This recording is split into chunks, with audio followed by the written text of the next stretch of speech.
बहुत ही खतरनाक सिचुएशन हो जाती है जब आपके घर के हर सदस्य की सारी जानकारी ऑनलाइन अवेलेबल हो और हर किसी के लिए एक्सेसिबल हो। आपका Aadhaar card, PAN card, bank account, आपको कौन सी बीमारियां हैं, आपका एड्रेस, आपका पॉलिसी का नंबर, नॉमिनीज का एड्रेस, क्या क्या रिस्क हैं, और अगर आप आर्मी में या डिफेंस में कहीं नौकरी करते हैं तो आपकी पोस्टिंग कहां है, यहां तक कि आपके परिवार के सदस्यों के सारे हालात अगर किसी प्राइवेट कंपनी के पास हो, अगर किसी दुश्मन के पास हो तो कैसा रहेगा। यही हो रहा है। स्टार हेल्थ इंश्योरेंस का chief information security officer CISO Amarjeet Khanuja उसकी ईमेल को लीक किया है। यूके बेस एक रिसर्चर और हैकर, नाम है उसका जेसन पार्कर, जिसकी कंपनी है जेन XENZEN। उस आदमी ने इस अमरजीत की उस ईमेल को मेंशन करते हुए एक वीडियो बनाई है, एक डेडिकेटेड पेज बनाया है starhealthleak.com से, और सारी जानकारियां वहां कुछ बोट्स बनाए हैं, टेलीग्राम बोट्स जिसको बोलते हैं, जिस पे जाओ और आप जिसकी चाहे जानकारी ले लो। हम आपको पहले से बताते आ रहे हैं कि प्राइवेट कंपनियों को दिया गया डेटा आपको कभी भी महंगा पड़ सकता है। आपके फिंगरप्रिंट्स के एक्सेस हैं इनके आधार डेटा में, आपके रेटिना का भी एक्सेस है, और सब डेटा इकट्ठा कर रहे हैं और सारे डेटा को ब्लॉकचेन में ले आ रहे हैं। और ये काम स्टार हेल्थ इंश्योरेंस ने पहली बार नहीं किया है, मैं आपको बता दूं, ये काम बहुत पहले से करते आ रहे हैं। आपको अगर ध्यान हो, दिसंबर 2022 में साइबर X9 जो एक कंपनी है जो कि एक्चुअली साइबर सिक्योरिटी के बेस की एक कंपनी है, उस कंपनी ने, हिमांशु पाठक ने बड़े डिटेल में पता किया था कि आपकी सारी जानकारियां हैं। बकायदा अप्रैल 2023 में मद्रास हाई कोर्ट में कंपनी के ऊपर मुकदमा भी किया था कि उस कंपनी को सजा मिलनी चाहिए, FIR भी करवाई थी।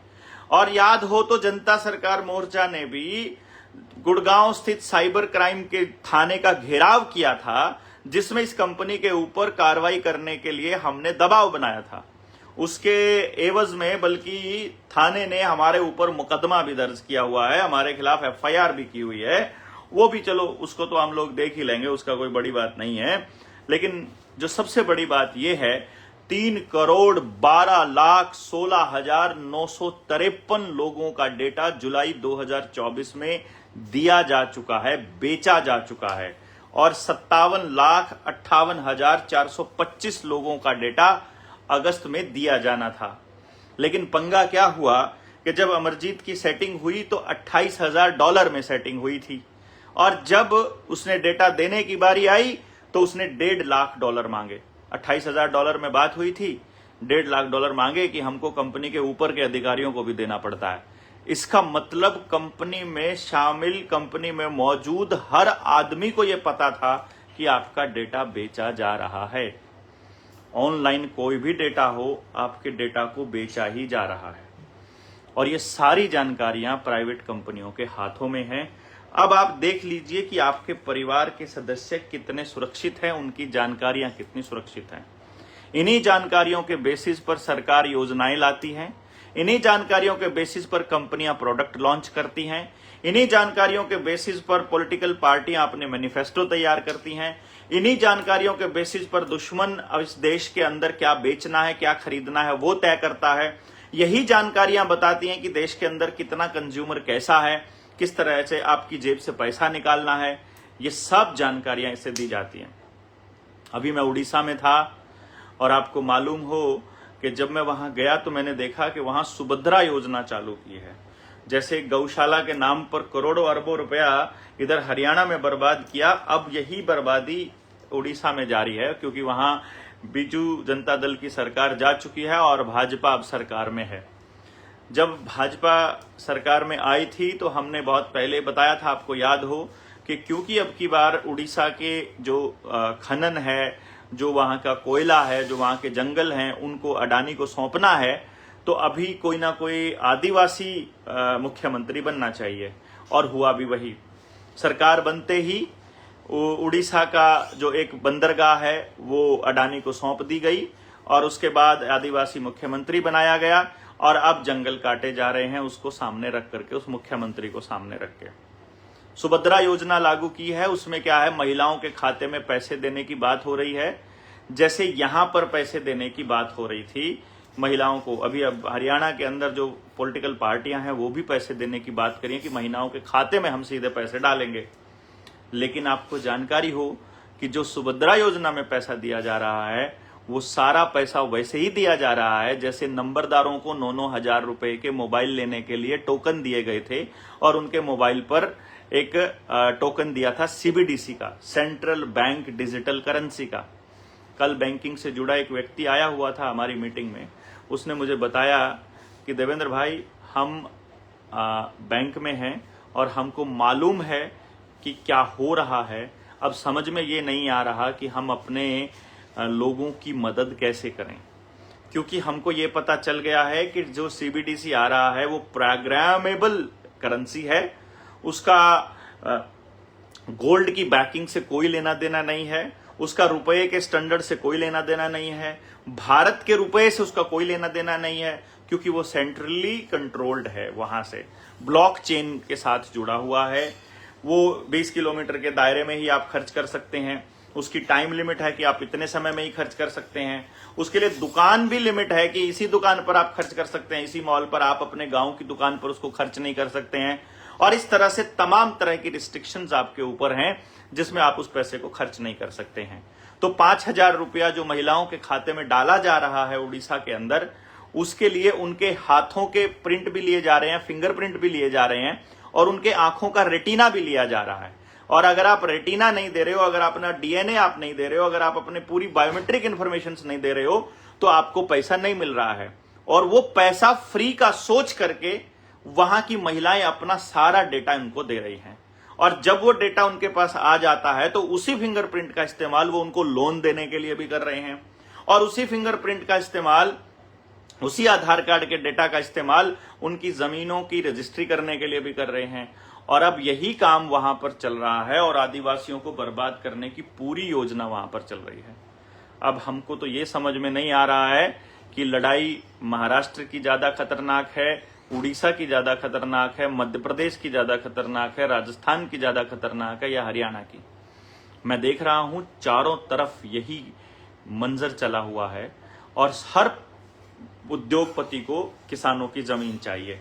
पूरे देश को ऐसे करके डिवाइड करके बड़े बड़े हाईवेज, 20-20 फुट के हाईवेज जो भारतमाला के प्रोजेक्ट्स हैं, जिनका जो मालिक है वो अडानी और गडकरी का बेटा है, यानी कि सारा प्रॉफिट उनको जा रहा है, उन सड़कों के जरिए पूरे भारत को 10-10 हजार एकड़ के, 20-20 हजार एकड़ के चंक्स में डिवाइड किया जा रहा है कि अगर वहां बारिश आई, वहां अगर आर्टिफिशियल रेन करके उस जगह को तबाह करना हो तो कभी भी तबाह किया जा सके, और जब गांवों को उजाड़ना हो तो शहरों में शिफ्ट किया जा सके।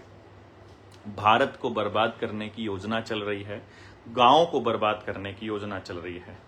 हरियाणा में चुनाव चल रहे हैं और किसी भी प्रत्याशी की इतनी हिम्मत नहीं है कि वो असली मुद्दों पर बात कर सके। इंडिपेंडेंट कांग्रेस बीजेपी को कोस रहे हैं, कांग्रेस भाजपा को कोस रही है, भाजपा कांग्रेस को कोस रही है, फिर कोई क्षेत्रीय दल इन दोनों को कोस रहा है, ये क्षेत्रीय दलों को कोस रहे हैं। सब आपस में पिछले 5 साल का हिसाब मांग रहे हैं। अगले 5 साल की किसी के पास कोई योजना नहीं है। फ्री चीजें बांटने के नाम पर आपका डेटा लिया जा रहा है, उस डेटा के दम पर आपको गुलाम करने की योजना बनाई जा रही है। हम लगातार इस पर बोल रहे हैं, हमारे पास कोई रास्ता नहीं है। जो डेटा आपका लीक हुआ है, स्टार हेल्थ इंश्योरेंस कंपनी ने जो आपका डेटा लीक किया है, इस डेटा को बचाने के लिए आपको क्या करना है कि जो अगर आप फेसबुक पर देख रहे हैं तो ऊपर कैप्शन में एक लिंक दिया है, उस पिटीशन पे जा करके आप उस पिटीशन पे अपना नाम और ईमेल आईडी डाल करके उस पे साइन कीजिए कि हम ये चाहते हैं कि इस तरह का काम ऐसा ना हो, ये डेटा दोबारा से लीक नहीं होना चाहिए और कंपनी के ऊपर प्रेशर बने डेटा की सिक्योरिटी के लिए, क्योंकि data is the new fuel. और अगर आप फेसबुक पर अगर आप यूट्यूब पर हैं, देख रहे हैं, तो वहां पर जाकर के डिस्क्रिप्शन में जाइए, और इंस्टाग्राम पर भी है तो भी डिस्क्रिप्शन में जाइए, और वहां से आप उसको उस लिंक को क्लिक करके आप ज्यादा से ज्यादा इस पिटीशन को साइन कीजिए। अगर इस पूरे देश के लोग ये समझें कि डेटा कितना इंपॉर्टेंट है, तो एक एक व्यक्ति के पास इस लिंक को भेजिए, और इस लिंक को ताकि ये पिटीशन साइन हो। change.org की ये पिटीशन है, हिमांशु पाठक की ये पिटीशन है, जिन्होंने इसके ऊपर सबसे पहले खुलासा किया था, और उसके बाद अभी उस कंपनी के ऊपर प्रेशर बनाने की योजना है कि वो इस डेटा को दोबारा आगे किसी को और को लीक ना करे, किसी को ना दे। क्योंकि हमने तो इंश्योरेंस नहीं करवाया भैया, हमारा तो बैंकों के साथ बहुत लेन देन नहीं रहता है, हम तो कोई लोन वगैरह नहीं लेते हैं, तो एक क्रेडिट कार्ड यूज करते हैं, उसके लिए भी आधार कार्ड तो हमने दिया नहीं हुआ है, तो हमें कोई ज्यादा खतरा नहीं है। पर जिनके पास है, जो ब्लॉकचेन में जो जुड़े हुए हैं, फैमिली आईडी जिन्होंने बनाई हुई है, उन फैमिली आईडी वालों को बोलिए कि आपका कोई भी डेटा सुरक्षित नहीं है और आप उस डेटा को इन लोगों को मत दीजिए। अभी आप लोगों के लिए एक और मैं आपको बता रहा हूं कि किताब जो रुपए के मसले पर हमने आपसे जिक्र किया था, बहुत बार हम करते आए हैं, उस किताब के लिए हम उम्मीद कर रहे हैं कि 500 किताबों का कम से कम ऑर्डर हो जाए तो हम ऑर्डर करें। किताब की कीमत सहयोग राशि समेत हमने 1099 यानी 1100 रुपये रखी है। आप ज्यादा से ज्यादा किताबें ऑर्डर कीजिए, ताकि हम बड़ी बड़ी जो संस्थान हैं उनके मुखियाओं को ये किताब भेज सकें, और बाद में फिर उसके बाद एक फंड जनरेट करके फिर हाई कोर्ट में मुकदमा ठीक से हम लगा सकें। तो आप सब लोग इस चुनाव के दौरान उन नेताओं से वो 20-22 सवाल पूछ सकते हैं जिनका जिक्र हम आपके सामने करते आ रहे हैं लगातार। मुझे नहीं मालूम कि आप उन सवालों को कैसे लेते हैं, लेकिन यदि आपके पास कोई नेता आता है और आप उस नेता से पूछना चाहते हैं कि आपके पास हमारे समाज को देने के लिए किस तरह की योजनाएं हैं, आपका कैसा विजन है, आप उस विजन को लेकर के क्या करने वाले हैं, जो पुराने मुद्दे हैं उन मुद्दों पर आप क्या करने वाले हैं, तो मेरे ख्याल से आपको पूछना चाहिए। जैसे सवाल नंबर 1, गांव की जो सामूहिक जमीन है, स्कूल, अस्पताल, जोड़, मंदिर, शमशान, गौचरान, शामलात, सचिवालय और दूसरी जमीनें, वो जमीनें जो सरकार ने अपने नाम कर ली है, वापस गांव के नाम लेकर आओगे या वो ठीक किया है सरकार ने? ये उस प्रत्याशी से पूछना चाहिए, वो किसी भी पार्टी का हो। हम इस बात को बड़े स्ट्रांगली उठा रहे हैं। पता नहीं आपको समझ में आएगा कि नहीं आएगा कि ये गांव, ये जमीन आपकी है। आप शेयर कीजिए ज्यादा से ज्यादा जितना हो सके। नंबर 2, जल, जंगल, जमीन और जानवर पे फैसला सरकार कैसे ले सकती है? सरकार मतलब ये उद्योगपति कैसे ले सकते हैं? ये मंत्रालय में बैठा आदमी कैसे ले सकता है? इसको तो गांव ग्राम सभा को लेना चाहिए इसका तो फैसला। शिक्षा में पूंजीवाद, यानी पूंजी पे आधारित शिक्षा मिलेगी तो सिर्फ अमीरों के बच्चे ही पढ़ेंगे ना भाई। तो इसके ऊपर आपका क्या कहना है? इसको दुरुस्त करने के लिए आपके पास क्या योजना है? गांव में अगर 400 बच्चा बेरोजगार है, 500 बेरोजगार है, तो 500 के 500 बच्चों को रोजगार के लिए आपके पास क्या योजना है? अगर योजना नहीं है, अगर कोई विजन नहीं है, तो भाई ऐसे आदमी को चुनने का कोई अधिकार नहीं मिलना चाहिए और ऐसे व्यक्ति को चुनना भी नहीं चाहिए, मैं तो ये कहता हूं। अच्छा, स्वास्थ्य सेवाओं की बहाली के लिए आपके पास क्या योजना है? आयुष्मान कार्ड के जरिए जो बीमा कंपनियों का करोड़ों रुपया दे दिया और अभी करोड़ों रुपया बाकी है, जिसकी वजह से प्राइवेट अस्पतालों ने इलाज करना बंद कर दिया है, उसके लिए आपके पास क्या योजना है? और जो कोरोना की वैक्सीन्स लगी थी, उन वैक्सीन्स के लिए जिम्मेदार कौन है? वो डॉक्टर है, मंत्री है, वो एमएलए है, वो प्रधानमंत्री है, मुख्यमंत्री है, नर्स है, आंगनबाड़ी वर्कर है, आशा वर्कर है, स्कूल का मास्टर है, आपका बॉस है जिस यहां पर आप नौकरी करते हो, कौन है? उस व्यक्ति को तो कम से कम लेकर के आइए सामने कि वो जो जबरदस्ती की गई थी वैक्सीन लगाने की, उसका जिम्मेदार कौन है? और अगर किसी को अभी साइड इफेक्ट हो गया है तो उसका रिस्पॉन्सिबल कौन है? उसका मुआवजा कौन देगा? कितना देगा? किस तरह से देगा? कोई लोग मौत हो गई है, हार्ट अटैक हो गया, ब्रेन हैमरेज हो गया, लकवा हो गया, नपुंसकता हो गई, बांझपन हो गई, पीरियड्स में दिक्कत है, घुटनों में दिक्कत है, कंधे दुखते हैं, सिर दर्द है, आंखों की रोशनी चली गई है, बाल उड़ गए हैं, खुजली होती है, एलर्जी हो गई है, फोड़े हो गए हैं, उनका जिम्मेदार कौन है? उनका रिस्पॉन्सिबल कोई तो होगा ना। लेकिन अगर कोई नहीं है तो फिर कैसे आपको पता चलेगा? आपके घरों पर आपने कमाया पैसा, आपने प्रॉपर्टी ली, अब प्रॉपर्टी के ऊपर टैक्स पे टैक्स दिए जा रहे हो, इसका रिस्पॉन्सिबल कौन है? गाड़ी के रजिस्ट्रेशन करने के नाम पर आप जो ये हाई सिक्योरिटी नंबर प्लेट के नाम पर जो लूट मचा रखी है आपने, एक ही कंपनी को ठेका दे रखा है, अपने चहेतों को ठेका दे रखा है। पहले गांव का कोई भी आदमी, शहर में कोई भी आदमी अपनी छोटी दुकान में नंबर प्लेट बना के 2 रोटी कमा लेता था, आपने वो बंद कर करके अपने लोगों को वो धंधा दे दिया है। और हमें क्या नहीं मालूम है कि जो सीसीटीवी कैमरा से नंबर प्लेट पढ़ने वाली टेक्निक है, सिर्फ इसके लिए यूज कर रहे हो आप इसको? ये आप लोगों को कंट्रोल करने के लिए यूज कर रहे हो, जिसका ब्यौरा नितिन गडकरी ने दिया था कि भाई हम पेट्रोल डीजल बैन। अभी गडकरी का बयान सुना ना पिछले हफ्ते, वो क्या कह रहा था कि हम डीजल की गाड़ियों पर इतना टैक्स लगा देंगे कि तुम्हारे लिए चलाना मुश्किल हो जाएगा, इसलिए डीजल की गाड़ियां खरीदना बंद कर दो। अभी 3 साल पहले वो कहता था कि हम पेट्रोल और डीजल ही बैन कर देंगे।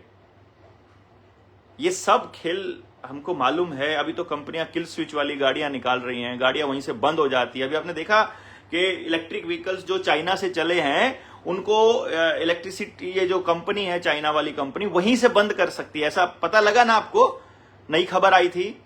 और इसके अलावा वो वहीं से बंद भी कर सकते हैं, वो वहीं से ब्लास्ट भी कर सकते हैं। ये इलेक्ट्रिक व्हीकल्स इतने खतरनाक है और नई गाड़ियां इतनी खतरनाक है। और ये जो नंबर प्लेट इतना बड़ा भारी गड़बड़ है, जीएसटी दिया खरीदने में, रोड टैक्स दिया गाड़ी का नंबर क्या नाम रजिस्ट्रेशन कराने में, और उसके बाद भी टोल टैक्स देना पड़ता है हर किलोमीटर का। और अब तो ये ऐसा काम कर रहे हैं कि आप हाईवे पे चढ़े नहीं और आपका मीटर चालू हो गया। यही सब करने के लिए आप लोग पैसा कमाते हो सुबह से लेकर रात तक। भाई साहब, ये आपको किस तरह से कंट्रोल करने की तैयारी कर रहे हैं, आपको अंदाजा नहीं है। पानी आपके पास नहीं, बीज आपके पास नहीं, खेत आपके पास नहीं बचे, घर आपके पास नहीं बचे, खेत में पैसा आपके पास नहीं बचा, धातु आपके पास नहीं बची, जोहड़ आपके पास नहीं बचे, तालाब आपके पास, तालाब क्या कुआं आपके पास नहीं बचा। पानी ये दे रहे हैं, उसके अंदर फ्लोराइड मिला करके ये दे रहे हैं। अनाज आपको दे रहे हैं या उसके अंदर उसको केमिकल छिड़क के आपको दे रहे हैं। पेस्टिसाइड से आपकी जमीनों को पक्का कर रहे हैं, नहरों को पक्का कर रहे हैं ताकि जमीन में पानी ना जाए। सड़कों के दोनों तरफ ये पक्का कर रहे हैं ताकि खाली जगह ना बचे और पानी नीचे ना जाए। ये आपको चारों तरफ से घेर रहे हैं। स्कूलों के अंदर ऐसा काम कर रखा है, टीचर्स पढ़ाने के अलावा सब कुछ कर रहे हैं। बैंकों के अंदर बैंकर्स बैंकिंग के अलावा सब कुछ कर रहे हैं। पुलिस वाले सुरक्षा के अलावा सब कुछ कर रहे हैं। नेता जो है वो नेतागिरी के अलावा सब कुछ कर रहे हैं। नेता सिर्फ सब कुछ बेचने पे लगा हुआ है। तो जो व्यक्ति जिस काम पे लगा है वो कुछ कर ही नहीं रहा है। और स्कूलों को इन्होंने टीकाकरण केंद्र बना दिए हैं। कभी इनको एल्बेंडाजोल दे रहे हैं, कभी इनको फलाना जोल दे रहे हैं, कभी दूसरी टैबलेट दे रहे हैं, कभी टेटनस का टीका लगा रहे हैं, कभी दूसरी दवाइयां दे रहे हैं। मतलब स्कूलों को इन्होंने WHO का दलाल बना के खड़ा कर दिया। मास्टर जो है वो इनके इस एजेंडे को चलाने के काम आ रहे हैं।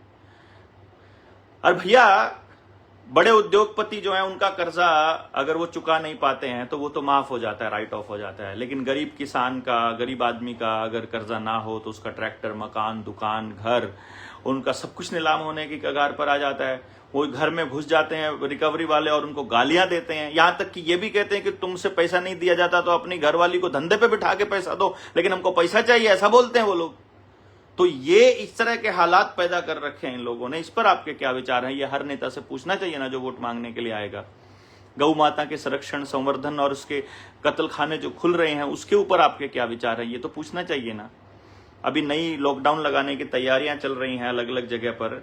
कभी कहते हैं केरल के अंदर फलाना निपा वायरस का केस मिला, कभी कह देते हैं कि एक नया वायरस मिला, अनजान वायरस से हो सकता है फलाना ढिमकाना, और वो फिर कहते हैं कि भी लॉकडाउन लगाना पड़ेगा। कार्ल स्क्वाब बोल रहे हैं, WHO वर्ल्ड इकोनॉमिक फोरम का कार्ल स्क्वाब बोल रहे हैं कि आप पानी की राशनिंग शुरू क्यों नहीं कर रहे हो? पानी के ऊपर मानवाधिकार नहीं है, वो बोल रहा है। और वो बोल रहा है मोदी जी को, राशनिंग स्टार्ट करो भारत के अंदर, हर घर जल, हर घर नल। ये प्लान चल रहा है ना, समझ में आ रहा है ना ये क्या केस है? समझ में आया?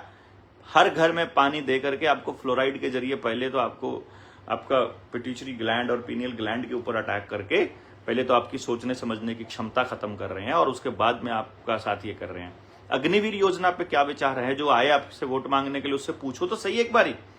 पूछो तो सही कि जो ये सारे सार्वजनिक संस्थान है, LIC है, रेलवे है, बस स्टैंड है, एयरपोर्ट हैं, जो ये पोर्ट हैं, जो इसके समुद्री पोर्ट हैं, बिजली विभाग है, रोड और रोडवेज, रेलवे, LIC, ये सब डिपार्टमेंट्स को प्राइवेट करने का जो खेल चल रहा है, इसके ऊपर आपके क्या विचार हैं? इसके ऊपर भी तो उनके विचार पूछने चाहिए।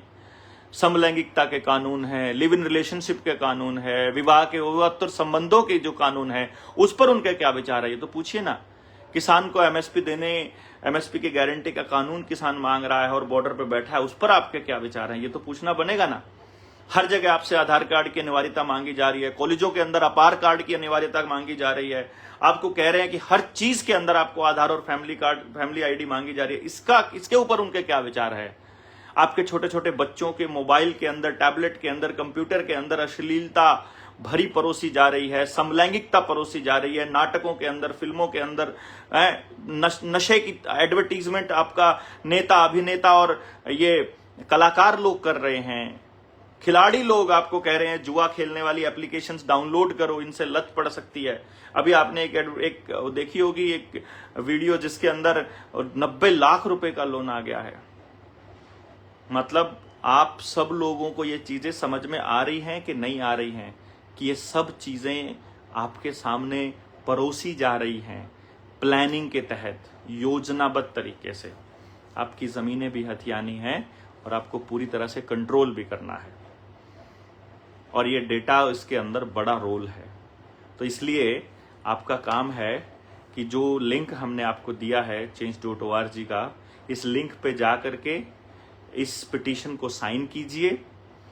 जो भी व्यक्ति आए उनसे सवाल पूछिए। नेता लोग जिनको नेता कहते हैं, जो वोट मांगने के लिए फिलहाल आ रहे हैं प्रत्याशी उम्मीदवार, और चुनाव के बाद 24 नवंबर को तालकटोरा स्टेडियम के लिए तैयार हो जाइए। पेरेंटिंग के ऊपर एक सेमिनार करने की योजना है। आप एक एक व्यक्ति 10-10, 20-20 लोगों को नहीं लेकर के आएगा तो ये मुहिम पीछे रह जाएगी। फिर मत कहिएगा कि काश हम कर लेते, क्योंकि कोई नहीं बोल रहा है आपके बच्चों के लिए। अगर कोई व्यक्ति इस पे, कोई संगठन इस पे खड़ा हो रहा है तो मुझे लगता है समाज को खुल करके समर्थन करना चाहिए और इस मुहिम में साथ आना चाहिए। अपनी अगली पीढ़ी को बचाने की इस मुहिम में आप सब लोग साथ आएंगे, इसी उम्मीद में हम लोग इस पूरी की पूरी मुहिम को चलाए हुए हैं। तो आप सब लोग इस पिटीशन को साइन कीजिए, ज़्यादा से ज़्यादा इस वीडियो को शेयर कीजिए, ये लिंक आप आगे भेजिए, फ़ोन करके बोलिए, जैसे भी आपको लगता है आप मदद कीजिए और ऐसे प्रत्याशियों का साथ दीजिए इस इलेक्शन के दौरान जो लोग इन मुद्दों को उठाएं जिनका जिक्र हमने किया है, 20-22 मुद्दों का। इसके अलावा भी समाज से जुड़े मुद्दे जितने भी हैं आप उन सबको उठाइए। बहुत बुरे हालात इस देश के अंदर बन रहे हैं। अभी यमुनानगर का केस आपने देखा होगा कि एक 30 साल के युवक ने एक 7-8 साल की बच्ची का रेप करके उसको मार दिया और धरती में गाड़ दिया, और उसके घर वाले उसको बचा रहे हैं, उस लड़के को। यही समाज के सत्यानाश का कारण है। ऐसे बच्चों को, उनके परिवार वालों को बिल्कुल नहीं बचाना चाहिए, क्योंकि ये बच्चे समाज के लिए बहुत घातक हैं इस तरह के। इसलिए इस ऐसी चीजों की आप जितना हो सके उतना विरोध कीजिए और सरकारों से इस बात का उसकी डिमांड कीजिए कि ऐसे बच्चों को, ऐसे लोगों को फांसी की सजा दी जाए कम से कम। तो पहले इस डेटा के मुद्दे पर आप सब लोग इस पिटीशन को साइन कीजिए और जितने भी लोग आपके यहाँ वोट मांगने के लिए उनसे सवाल पूछिए। बाकी जो भी पार्टी के लोग आपके वहाँ आते हैं जहाँ चुनाव नहीं चल रहे हैं, वहाँ भी इन मुद्दों पर लोगों को जागरूक कीजिए। बहुत बहुत धन्यवाद। जय हिंद, जय भारत, शुभ रात्रि।